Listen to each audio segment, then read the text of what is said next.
সম্প্রতি বাংলাদেশ সফর করে গেছেন ভারতের পররাষ্ট্র মন্ত্রণালয়ের সচিব বিক্রম মিশ্রি। এই ইস্যুতে তিনি মন্ত্রণালয়ের স্থায়ী কমিটির সদস্যদের কাছে ব্রিফিং করেছেন। সেখানে উপস্থিত ছিলেন কংগ্রেস নেতা শশী থারুরও। বৈঠকে বিক্রম মিশ্রি বলেছেন, বাংলাদেশের অন্তর্বর্তী সরকারের সমালোচনা করে শেখ হাসিনা যে বিবৃতি দিচ্ছেন তা ভারত সমর্থন করে না। এটি দুই দেশের সম্পর্কের একটি ক্ষুদ্র প্রতিবন্ধক। তিনি বলেন, বাংলাদেশের সঙ্গে ভারতের সম্পর্ক কোনো একক দল বা সরকারের মধ্যে সীমাবদ্ধ নয়। এক্ষেত্রে ভারত বাংলাদেশের জনগণকে গুরুত্ব দেয়। দেশটির পররাষ্ট্র সচিব বলেন, শেখ হাসিনা নিজের যোগাযোগ মাধ্যম ব্যবহার করে বক্তব্য বা বিবৃতি দিচ্ছেন। এক্ষেত্রে ভারত সরকার কোনো ধরনের সুবিধা দেয় না, কারণ তৃতীয় কোনো দেশের রাজনৈতিক হস্তক্ষেপ পরিহার ভারতের ঐতিহ্য।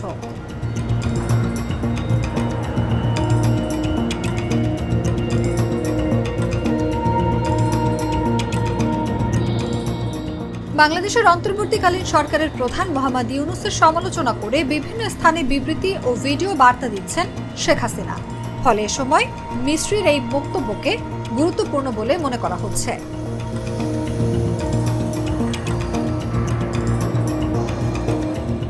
বিক্রম মিশ্রি কমিটিকে জানান, সোমবার ঢাকা সফরের সময় তিনি অন্তর্বর্তী সরকারকে জানিয়েছেন যে ভারতের সঙ্গে বাংলাদেশের সম্পর্ক কোনো বিশেষ রাজনৈতিক দল বা সরকারের মধ্যে সীমাবদ্ধ নয়।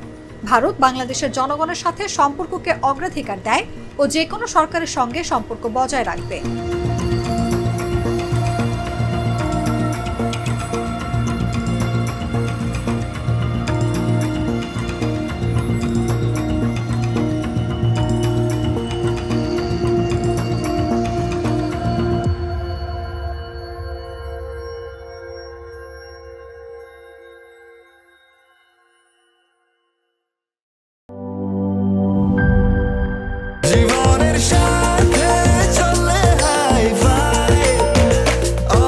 স্বাস্থ্যকর অল টাইম, সব সময় অল টাইম হেলদি লাইফ।